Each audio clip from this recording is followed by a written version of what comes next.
ചെറിയ ഇടവേളയ്ക്ക് ശേഷം ഇന്ത്യൻ സൂപ്പർ ലീഗിൽ വിജയം കണ്ടെത്തിയിരിക്കുകയാണ് കേരള ബ്ലാസ്റ്റേഴ്സ്. ഞായറാഴ്ച രാത്രി നടന്ന കളിയിൽ കൊൽക്കത്തൻ ക്ലബ്ബായ മുഹമ്മദൻസിനെയായിരുന്നു മഞ്ഞപ്പട വീഴ്ത്തിയത്.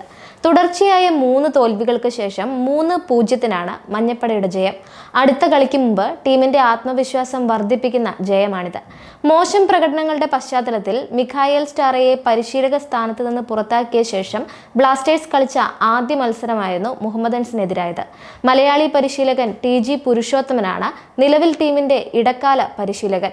ബ്ലാസ്റ്റേഴ്സിന്റെ പരിശീലക ചുമതല ഏറ്റെടുത്തതിന് ശേഷമുള്ള ആദ്യ കളിയിൽ ക്ലീൻ ഷീറ്റോടു കൂടിയ ഉജ്ജ്വല ജയം നേടാനായത് അദ്ദേഹത്തെ ഏറെ സന്തോഷിപ്പിക്കുന്നുണ്ട്. ടീം വർക്കാണ് ഈ വിജയത്തിന് പിന്നിലെന്ന് കളിക്ക് ശേഷം പറഞ്ഞ പുരുഷോത്തമൻ ടീമിന്റെ ഒത്തൊരുമ ജയത്തിലേക്ക് എത്തിക്കുകയായിരുന്നുവെന്നും ചൂണ്ടിക്കാട്ടുന്നുണ്ട്.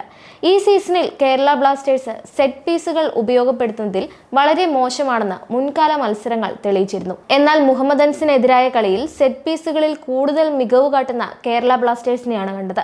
മത്സരത്തിൽ ബ്ലാസ്റ്റേഴ്സ് എടുത്ത പല കോർണറുകളും മുഹമ്മദൻസിന് കനത്ത വെല്ലുവിളി നൽകിയിരുന്നു. സെറ്റ് പീസുകളുടെ കാര്യത്തിൽ ബ്ലാസ്റ്റേഴ്സ് ടീമിൽ വന്ന ഈ വലിയ മാറ്റത്തിന് കാരണം ടീമിന്റെ സഹപരിശീലകനായി എത്തിയ തോമസ് ഷോർസ് ആണെന്ന് പുരുഷോത്തമൻ വെളിപ്പെടുത്തുന്നുണ്ട്.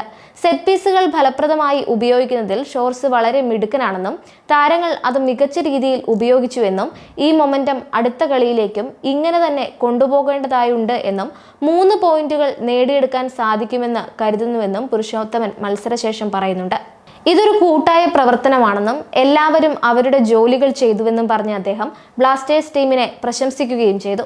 പ്രൊഫഷണലുകൾ എന്ന രീതിയിൽ ടീം അത് ചെയ്യേണ്ടതാണെന്നും താരങ്ങൾ ഇത് കൃത്യമായി ചെയ്യുന്നുണ്ടെന്നും ചില സമയത്ത് നിർഭാഗ്യം പിടികൂടി അങ്ങനെ ചില തോൽവികൾ നേരിട്ടുവെന്നും അദ്ദേഹം ഇതിനോടൊപ്പം കൂട്ടിച്ചേർക്കുകയാണ്. ഈ ജയം അടുത്ത മത്സരത്തിലേക്ക് താരങ്ങൾക്ക് നല്ലൊരു പ്രചോദനമായിരിക്കുമെന്നും പുരുഷോത്തമൻ ഇതിനോടൊപ്പം തന്നെ വ്യക്തമാക്കുന്നുണ്ട്. വിപ്ലവകരമായ മാറ്റങ്ങളൊന്നും പെട്ടെന്ന് ടീമിൽ കൊണ്ടുവരില്ലെന്ന് കളിക്ക് മുന്നേ തന്നെ വ്യക്തമാക്കിയിരുന്നു അദ്ദേഹം.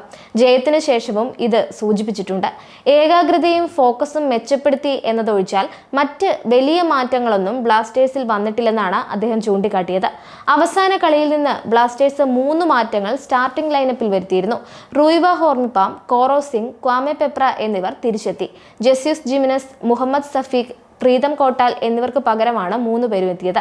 ഗോൾ വരയ്ക്ക് മുന്നിൽ സച്ചിൻ സുരേഷ് ആയിരുന്നു. ഹാട്രിക് തോൽവിക്ക് ശേഷം മുഹമ്മദൻസിനെതിരെ നേടിയ ഈ വിജയം ബ്ലാസ്റ്റേഴ്സിന് സമ്മാനിക്കുന്ന ആവേശം ചെറുതല്ല. മുഹമ്മദൻസിനെതിരെ സെൽഫ് ഗോളിൽ ആദ്യം ലീഡെടുത്ത കേരള ബ്ലാസ്റ്റേഴ്സ് നോഹ സദേയി, അലസാൻഡ്രെ കോഫ് എന്നിവരുടെ ഗോളുകളിൽ വിജയം ഉറപ്പിക്കുകയായിരുന്നു. നിലവിൽ 13 കളികളിൽ 14 പോയിന്റുള്ള കേരള ബ്ലാസ്റ്റേഴ്സ് ISL പോയിന്റ് പട്ടികയിൽ 10ാം സ്ഥാനത്താണ്. ഈ മാസം 29-ന് ജംഷഡ്പൂർ FC-ക്കെതിരെയാണ് ടീമിന്റെ അടുത്ത മത്സരം.